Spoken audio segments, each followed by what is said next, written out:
starting,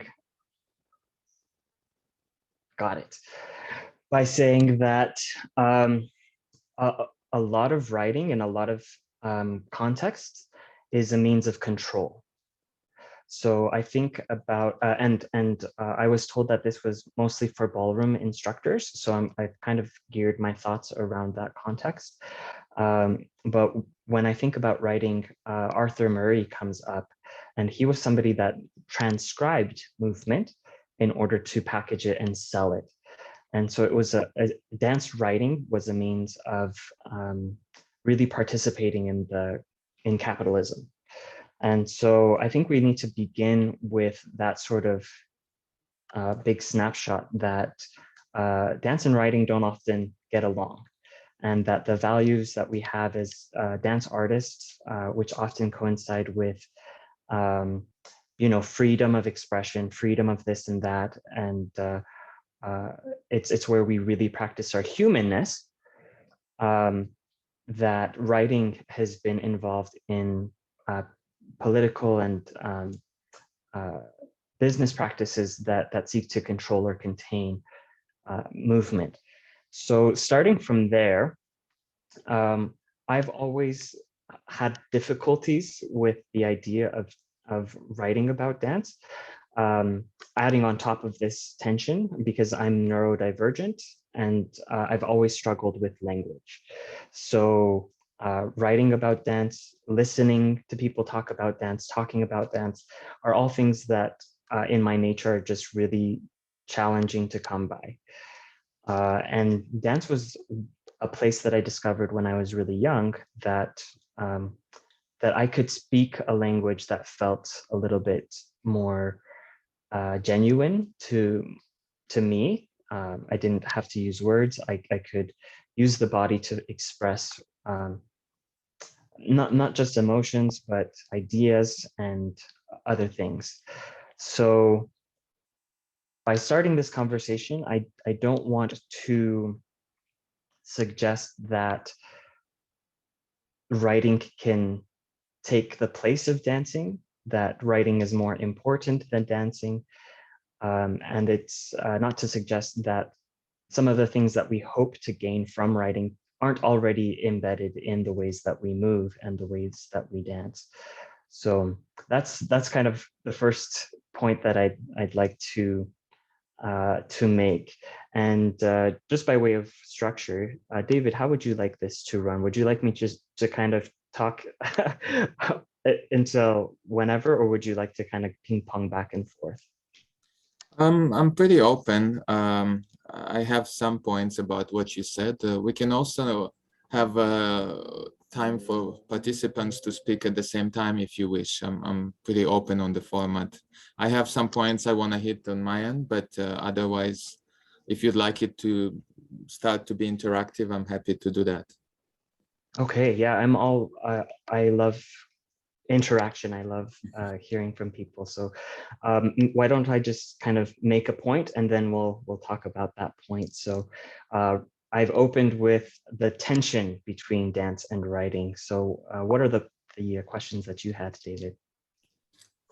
Well, I feel like that in my research and teaching dance aesthetics, I've come across this kind of tension in itself. I think that both from a student's perspective and from a cultural perspectives, there were issues, as you said, in terms of what writing, the power of writing, and what it actually can mean for people, right? So, for example, even in my research just now, because it has to do with the Russian community in Canada, I have a colleague who is also working on, she works in the UN, and she told me basically that I should be careful when I'm publishing this work or when I'm presenting it in terms of how it will affect this community, because even though it gives them an opportunity, like to me it gives them a voice.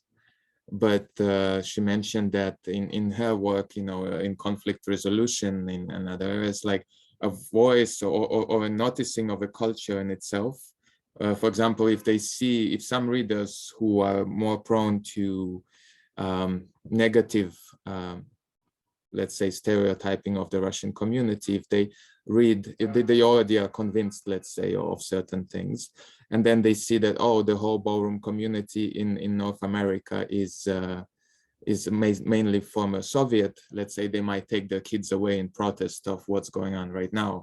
That's a very current example, you know.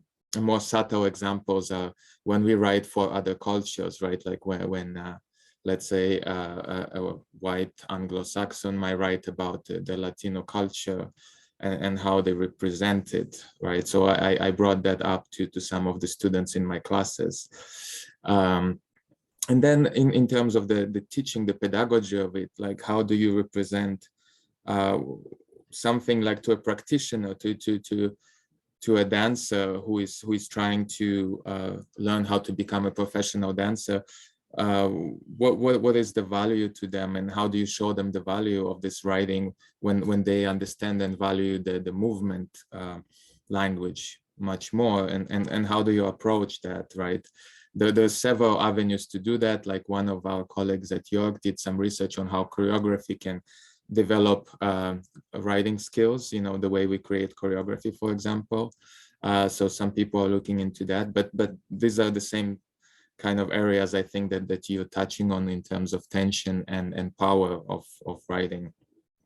I'll let anybody jump in now who wants to say something, but that were my thoughts, basically.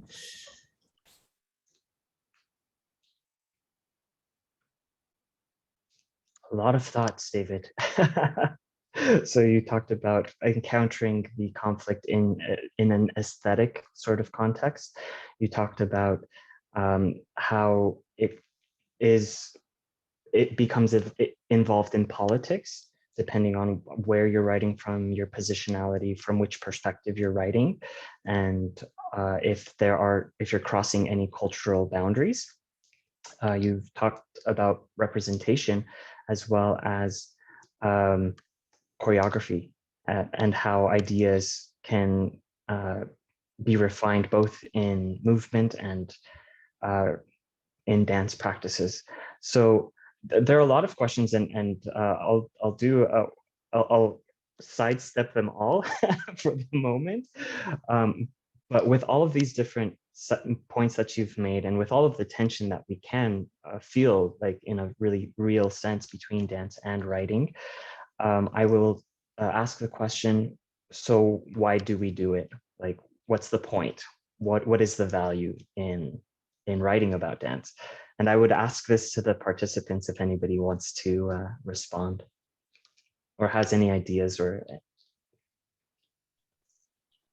Hey guys, how you guys doing? good. Nice to meet you, Rufi, David, Super Hog.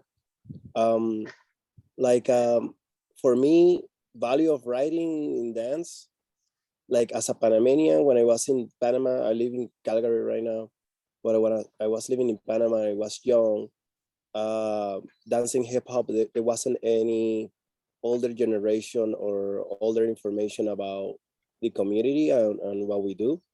And until now there's videos and there's more, let's say, exposure to like the culture. But I believe that when we write about dance, that stays in the world for future generations. And independently, that is with a political angle or with a more expression type of angle, or if we want to talk about the love of dance per se, I believe that we're leaving that energy to the future dancers that are gonna take the movement and they're gonna interpret it into their present when that might be. So I believe that the value is what we give back, I guess.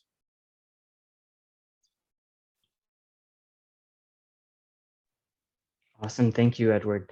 I'm a Latino living in Calgary as well. We should connect. But you brought up some really interesting points. Speaking from a hip hop perspective and not having access to maybe older generations having practiced that form. So having a sense of permanence or of continuity with dance forms, which also is related to the idea of access and being able to tap into different practices. And the last point I actually found quite exciting was the idea of recontextualizing, providing this sort of seed that could be taken from another moment in time and brought to our present, and then recontextualized for the present generation. Thank you. Was there anybody else that wanted to chime in on the value of dance? Yeah, I wouldn't mind speaking about it. I'm writing, dance history right now for my dissertation, a part of, a moment in time that intersects dance and history. And it doesn't matter exactly what it is, but I'm really well aware constantly from moment to moment about the significance, the importance of documenting this moment in time and these events and their significance now, because no one else has done it before. So the documentation is really significant, but I'm also aware of the responsibility that comes along with that, and to represent those events and those meanings properly and appropriately in a way that the community that was part of it initially would appreciate, and not to misrepresent those events and the significance of those events. So it's a huge responsibility also to write dance history. Amazing. So also touching on the importance of documentation, and you've cited this sense of responsibility in your. I'm thinking about it in terms of your role, because that's what you're currently involved in, and I couldn't agree more. There is a certain weight that comes to it, and you talked about properly and appropriately recording and documenting these different events.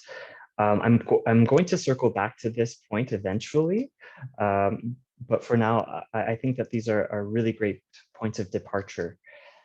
And I think here is where I'd like to kind of propose the idea that, yes, dance and writing are two very separate mediums.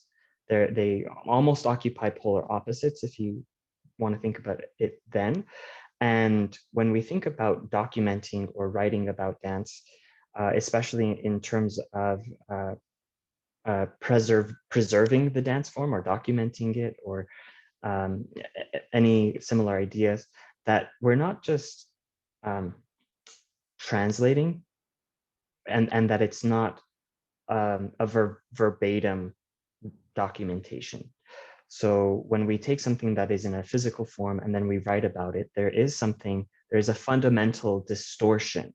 And I'm not saying distortion to be to denigrate the process, because I actually do also find great value in writing about dance, but it's to recognize that there continues to be a tension. So what I'd like to suggest is that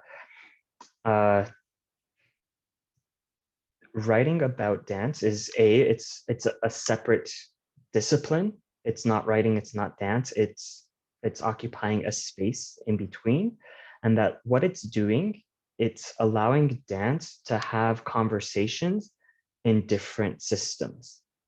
So for example, Dalit, you mentioned about recording or documenting dance and the role in history. And when we document dance in writing, it suddenly becomes much easier to have a dialogue with a lot of other documentation. And history,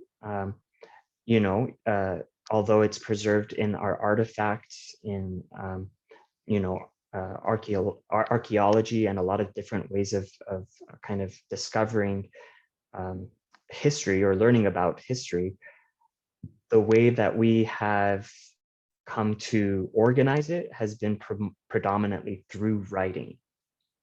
So it is writing that gives us access to these different conversations.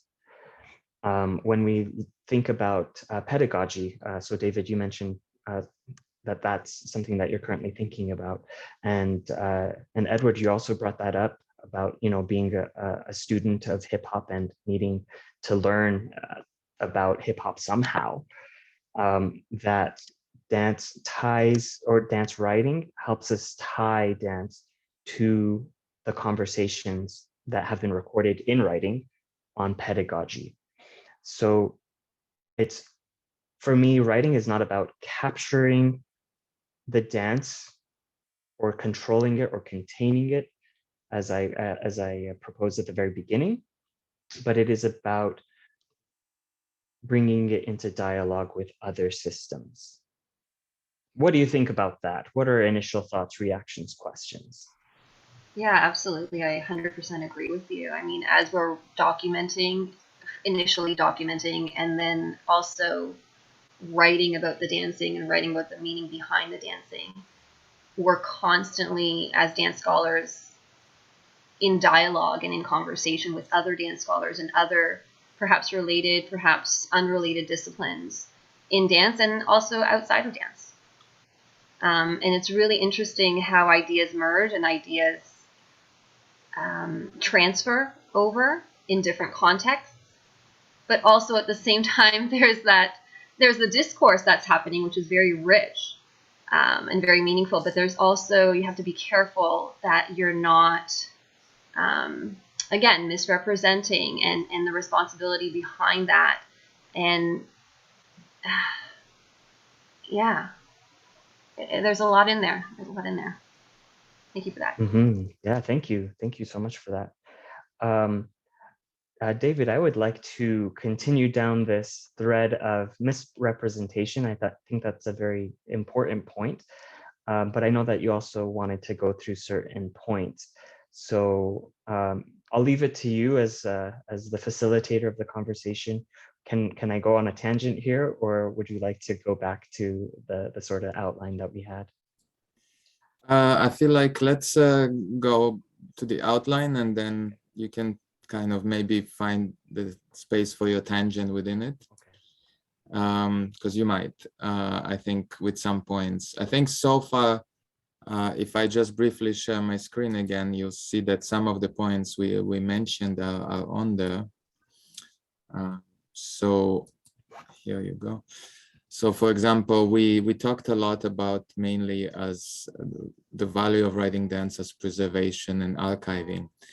And then we sort of went into a critical reflection and analysis of how it might, you know, let's say almost the tangent that you are going to go on how it can misrepresent, or how it can have value beyond what we might give it originally.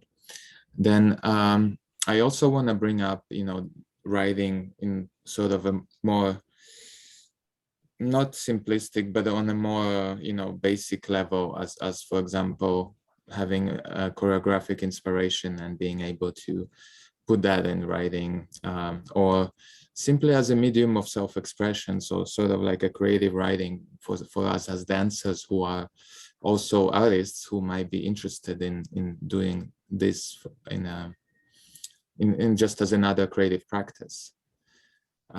So I don't know if anyone has a sort of tried those and how they felt about it, for example. How did that? Yeah, I definitely have thoughts on each of those, but I'm also curious to hear if anybody else has any ideas that they would like to talk about or would like me to touch on.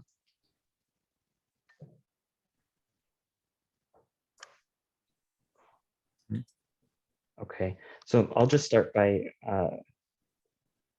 taking some notes for myself so I don't get too lost in the brambles here. So we mentioned critical reflection. So I will admit that one of my favorite things to do is to go see a show and then go to a restaurant afterwards with a couple of friends who saw the show and then just talk about it. And I think that that's a valuable activity in and of itself. So we often think about dance as this thing that has this beginning, middle, and the end, and it's kind of contained to a stage, or it's contained to a competition, or it's really contained in a sort of environment or event. But it does bleed out into all different areas. And writing for the sake of writing, I think has a lot of value in it. And dance can be a really inspiring thing to just reflect on, and the sorts of values that you can uncover by talking about dance, by trying to pinpoint why somebody has a certain response to a dance piece. Oh, I really hated that piece because this and that and the other. It really leads to really rich discussions where it's not even just about capturing what was going on, but it again brings dance into this larger dialogue of values. What is important to us as a society? What is important to us as a community? What is important to me as a witness of dance? So I find a lot of value in dance for that reason, or in dance writing for that reason. For the medium, dance writing as a medium of self-expression and as inspiration for choreographic practices, I would like to trouble what we mean by dance writing. So sometimes when I am in the studio, I will have little drawings that I do for myself. Just they may not even symbolize the body or anything. They might just symbolize a feeling that I'm trying to catch, like a certain momentum has this type of swirl, or the choreographic arc has this type of energy where it starts slow in energy and then builds here. So I've got all of these different pictures. And I would argue that that is dance writing. That is something that communicates certain ideas, and that is interesting in and of itself. I'd love to look back through my old choreographic notebooks and see that it doesn't make sense in sort of like a linear fashion, but the sorts of ideas that it's capturing, and that it captures quickly in a way that that writing, traditional writing, sometimes doesn't, is exciting to me. And then this next comment will kind of segue into some of the ideas that we talked about for the next section of the conversation, which is poetry, or a more poetic use of language. So sometimes when we have conversations that pin dance and writing against each other, dance as an embodied form, writing as something that you'd have to do while sitting down and you're kind of disembodied. Both practices are embodied and both are disembodied, just in different ways. And when we talk about, oh, I'm losing my train here. I had little sleep last night, so you have to forgive me. I was talking about, help me out, David. A disembodiment of when you're sitting and writing versus when you're moving. Before that, you were discussing what writing can be as just a choreographic. Yeah, yes, thank you so much. My point being is that language is not this monolith. It's not this thing that is always the same, but that we can actually make writing more embodied. We can really make writing a sensorial experience. And I've studied ethnography.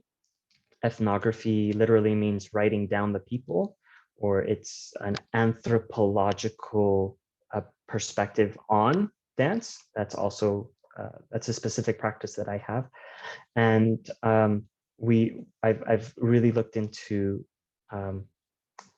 how to communicate place and time in writing, and involving the whole body in writing. So coming at writing, if like I have my ethnographic journal over there, it's got little pictures that kind of help me orient myself in the space in which I was taking notes. And then I usually have little sections about what I was hearing, what I was smelling, what I was seeing, what I was touching.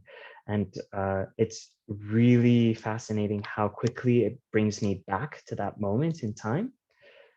And all this to say that I do find value in that sort of writing as well, in a sort of embodied writing, to help us get a sense of what the dance was like.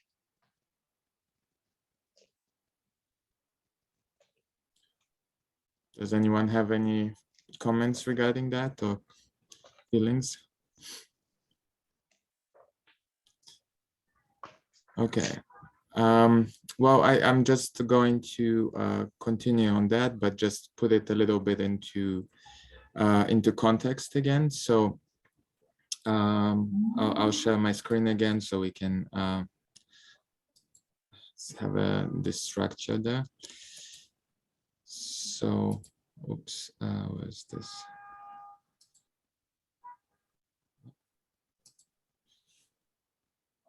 Oh.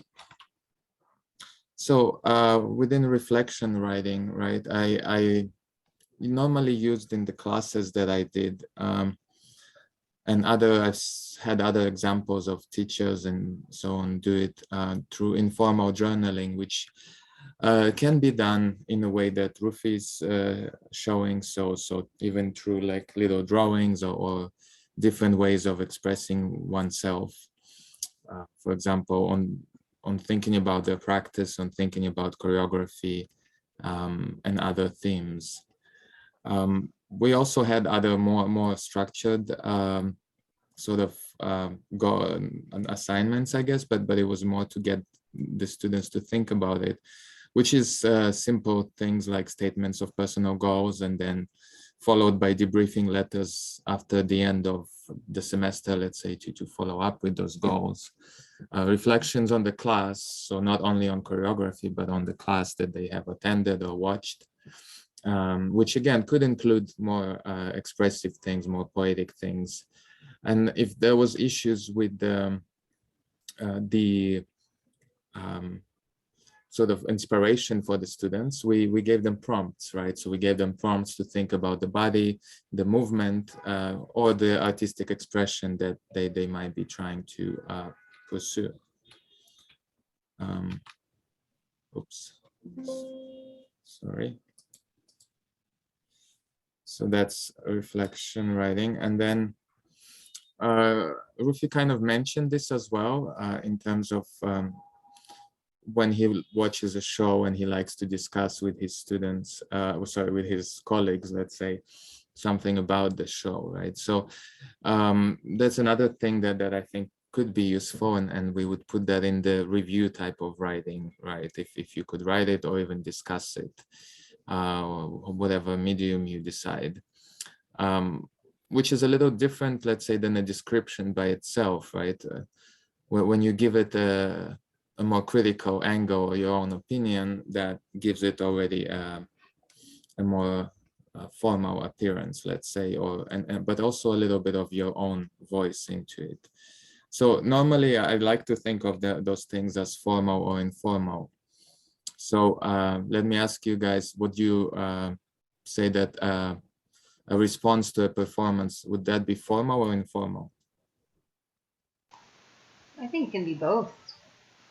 I think, well, that's what dance critics do all the time, and it's quite formal in print, perhaps, or even online. And for students, you can decide if how you'd like them to, it's just about the final product and how you'd like it to be presented, and the use of their voice. So I think it can be both. It can go either way.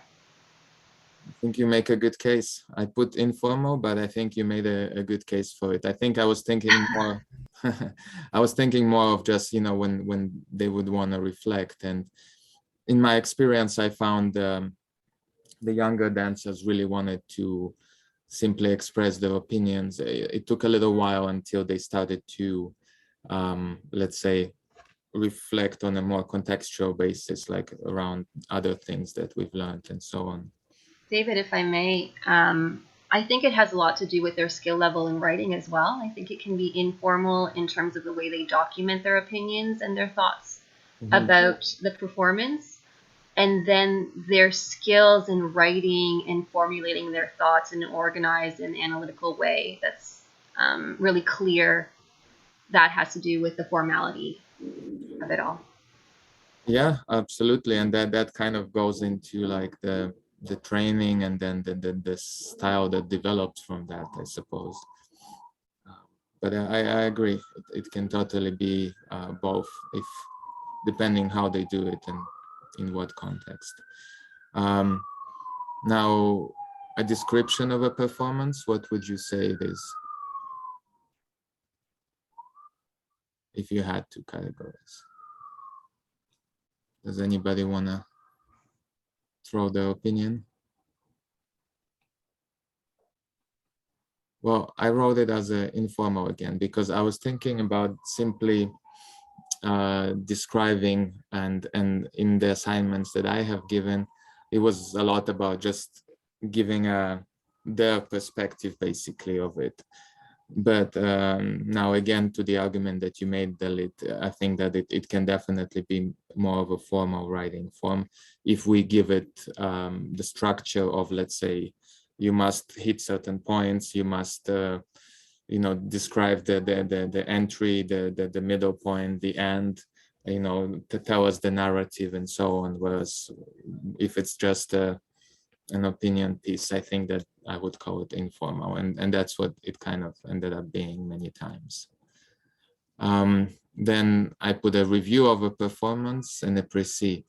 I don't know what you guys think about those, if they would be formal or informal. Any idea? So, hi, I could like to say, when you talk about review of a performance, on my end, I could think it as a formal. For me, I have these community organization that I'm working with that we focus with art and culture program. And when we review a performance, we review after we have gone out with most of my dances, maybe for an event, and then we come back. The next day we review the performance. We talk about it.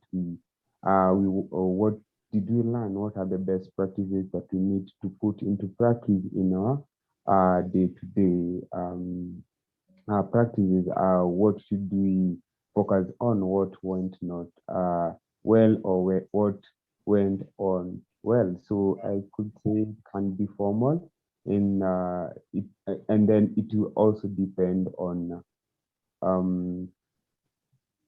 the individual or the organization or the institution, the way it has been clustered. But it can also be informal in a way of as simple as like, I just want to review it and that's it, without even following up on working on the review of what you have reviewed. Yep.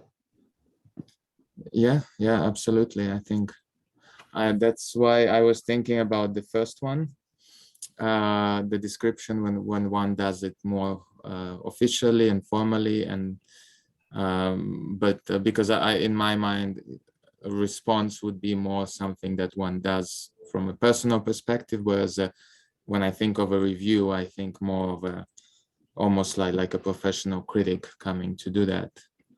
And I'll just touch on the précis quickly, because a précis, the way that I know, I think would be both, because a précis, it's just a concise version of a review, you know. So if one takes that formal approach to it, one would probably write it more formally, whereas if you are just doing a journaling piece on it, then one would make it less formal. But it's important to have those distinctions, especially when one's teaching or asking anything from the students, because I feel like that they allow them to understand and write from a different angle, let's say, through that.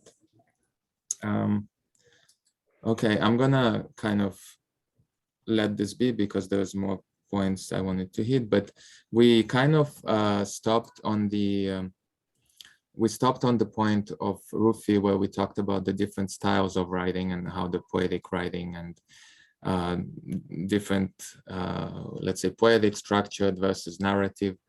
And I just kind of brought that through the reflection section, and how that can be divided into formal or non-formal writing. And I showed the two types of, let's say, assignments that can be, or exercises that one can do or one can assign for people to practice that. I don't know, Rufi, do you want to keep going on any of those threads? Yes, what I would like to say is that, and this kind of ties into the point that Dalit made earlier about and the concern about misrepresenting.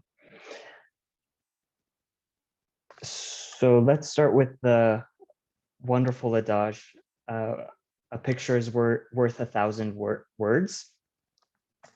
If that's true, how much is a moving picture worth? How much is a moment worth? How much is an experience worth?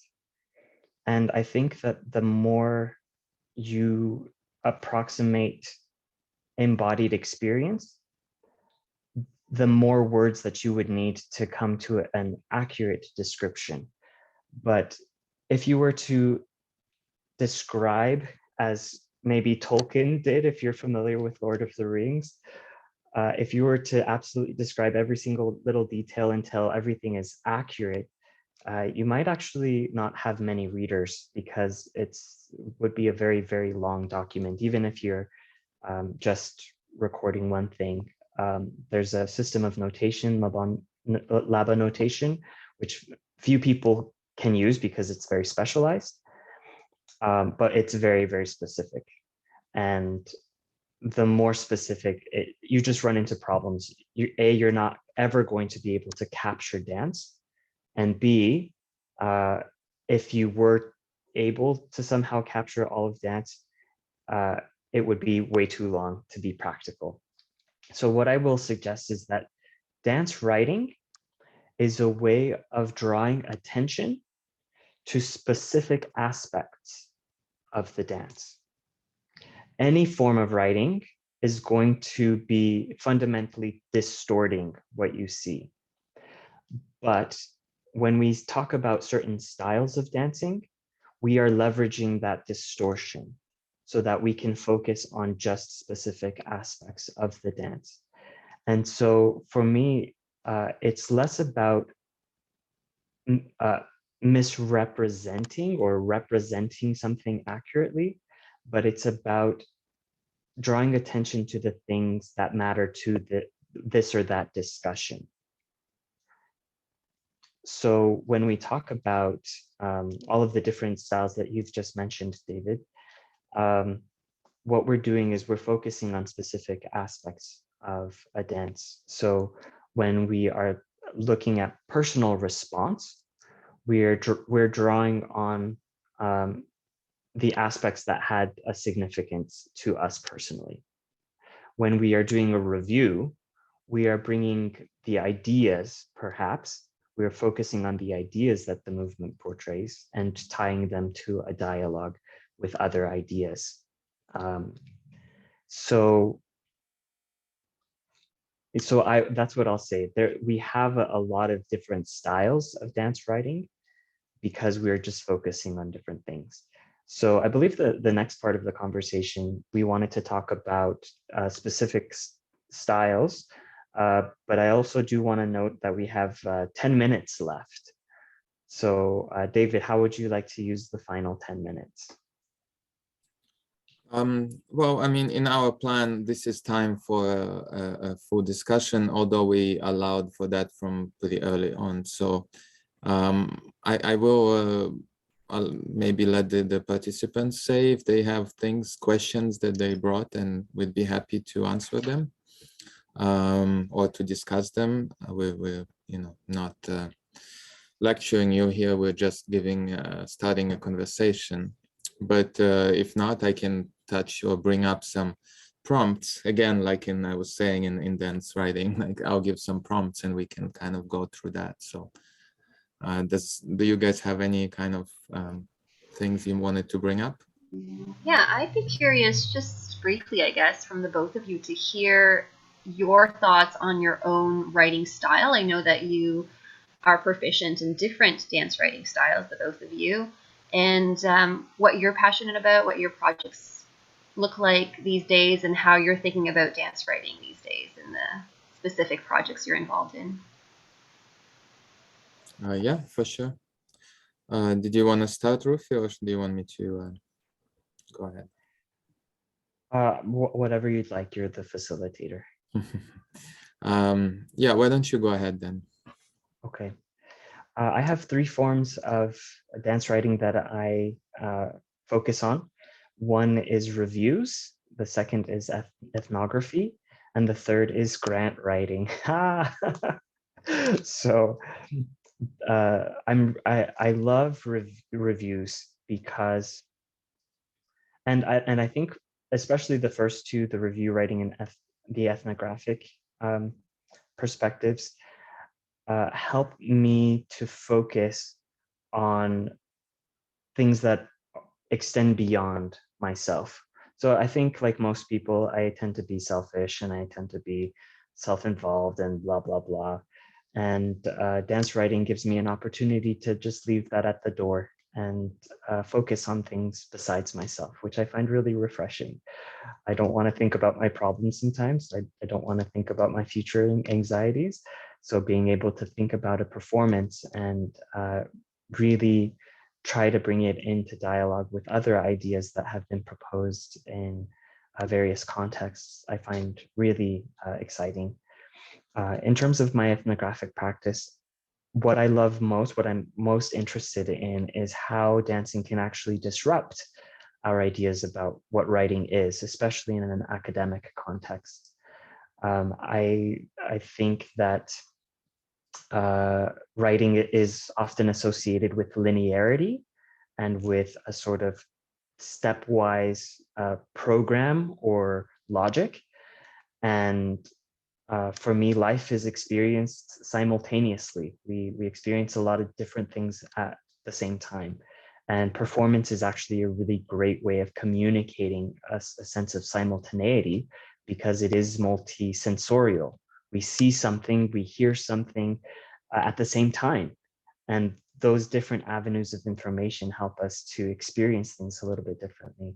So I'm currently experimenting to see how I can break the logic of writing a little bit so that we can experience something more simultaneously or in a much more circular fashion as opposed to, you know, I know you can't see me, Rufi, but I'm nodding my head profusely and smiling, so thank you for that response. I'm looking forward to hearing David's response. Yeah, thank you, Rufi. Basically, in my writing, I do different things. Right now, I just finished revising an article based on my dissertation. And I'm working now on a book proposal based on that as well. So these are, I suppose, yeah, thank you. So these are, I would say, originally it was academic writing, I guess.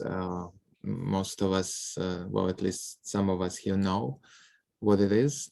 So very structured, very based on method, explaining how you did everything, why you did, so it can be reproduced, right? Sort of originating from academe and from the empirical method.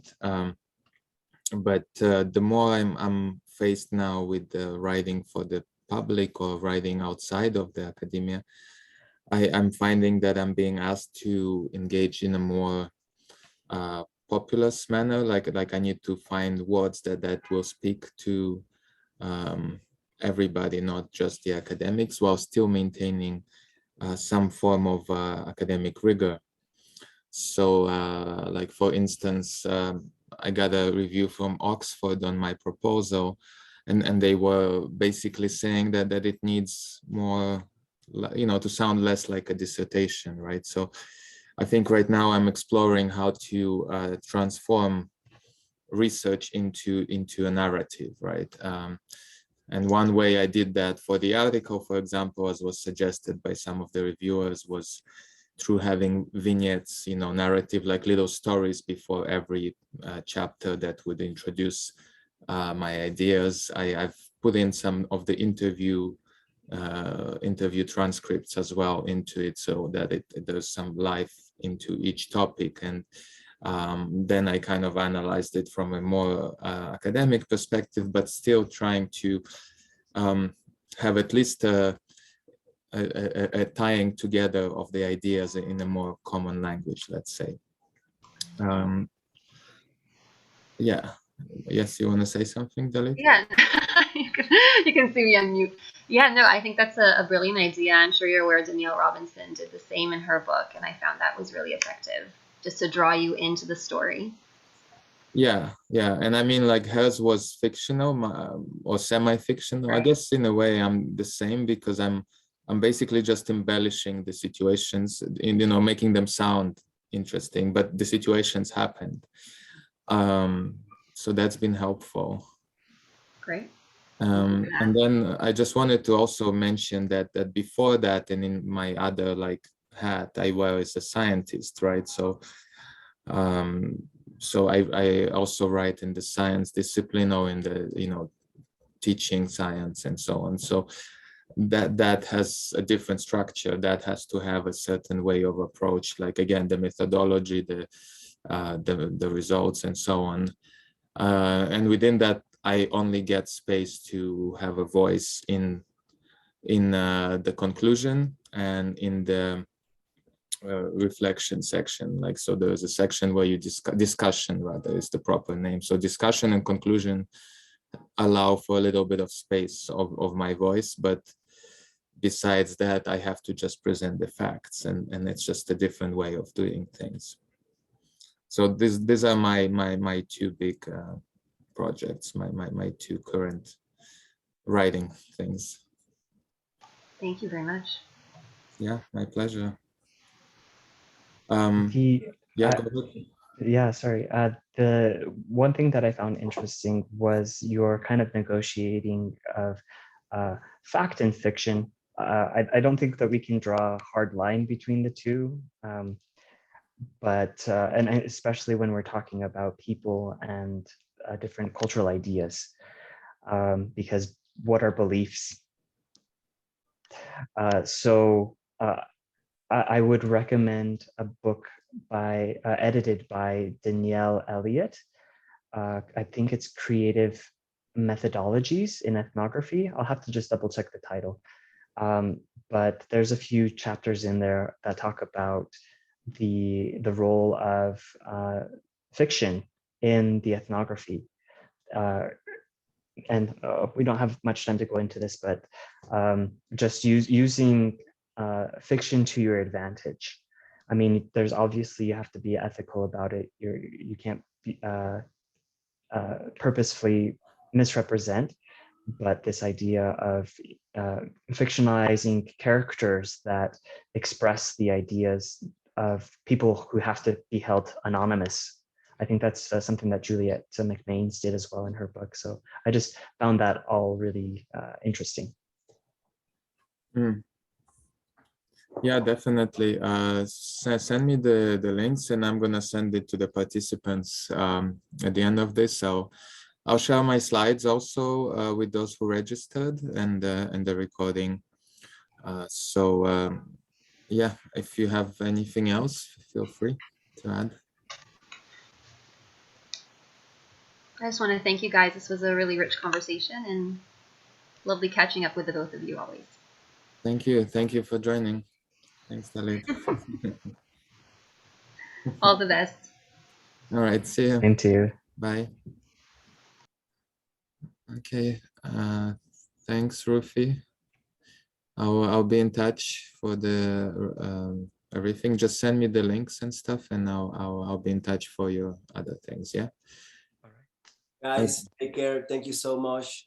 I Thanks. learned a lot today, and super hugs. Have a good weekend, and I see you guys also. Thank you, Edward. All See you right. soon. Take care. Bye. Much love.